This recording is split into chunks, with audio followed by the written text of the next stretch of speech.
What's going on? Alright, so in this video I'm going to explain the reasons I bought an FJ versus a Jeep. But first, my FJ is completely dirty. We're going to go head to the car wash and spray it off. Alright, so this is actually going to be kind of a different style video. As you see, I'm not holding it. It's going to hold itself right there, and I'm just going to basically make it a driving vlog, see how it does. So first off, we're going to go ahead and head to the car wash to just spray the FJ off because it's kind of dirty. It's got a few mud spots on it, so we're going to go ahead and rinse it off. One of the things I don't understand about people who, have driven FJs, when they complain about the blind spots. I have no issues with the blind spots. Yeah, they're there, but that's why we have a driver's side, passenger side, and a rear view mirror. There's no problem whatsoever that I've had with the FJ. Yeah, it's a little bit big, it's a little bit bulky, but other than that, there's nothing wrong with the size or the blind spots. Alright, so let's talk about something that's, something that matters to me is the engine, the drivetrain, the power, and whatnot. The Jeeps, they come with a 3.8 liter, and the FJs come with a 4.0.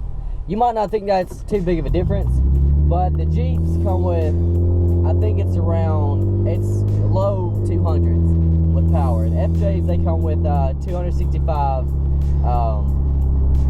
horsepower, and the torque is a little bit higher than that, I believe.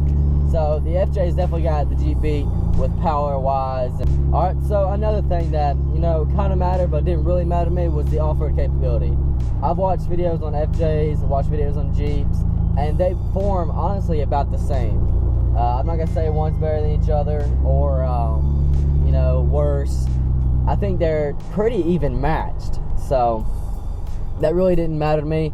But the difference with that is FJs come with the IFS, and the Jeeps come with a straight axle front end, which the straight axle lets your wheels articulate a little more and have a bit more flex. But the FJs, they run perfectly how they are.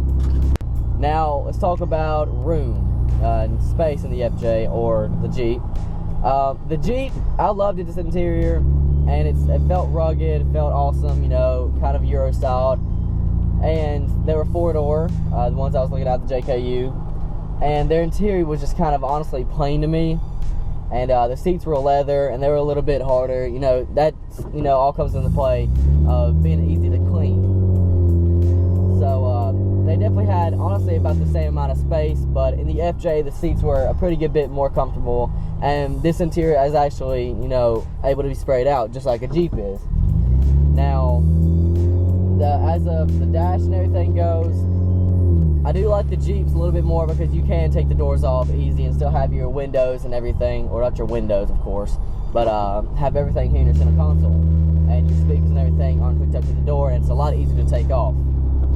Another thing is, you can look pretty much anywhere and see a JK or JKU. There's a Jeep right there.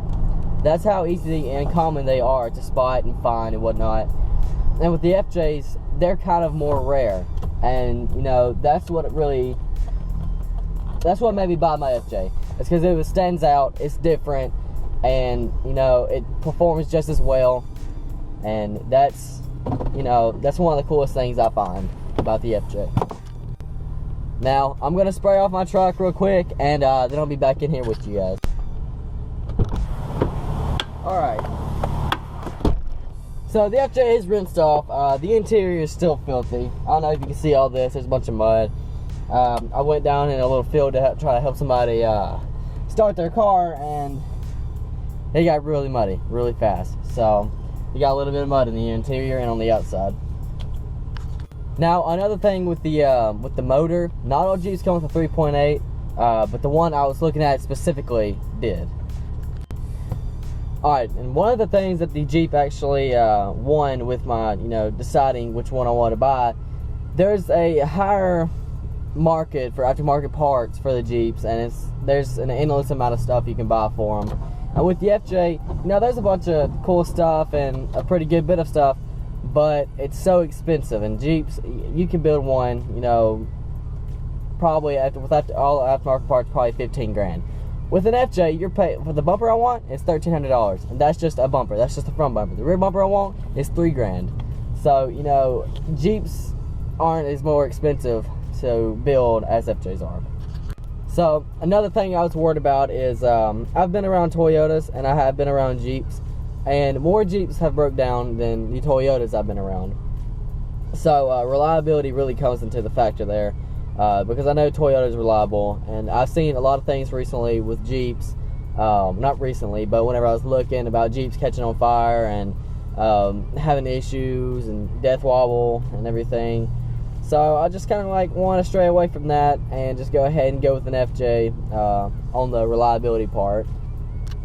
And this is kind of a touchy kind of subject, but honestly with the Jeeps, I didn't want to be a part of their community, because they pretty much, if you don't drive a Jeep, you're worthless.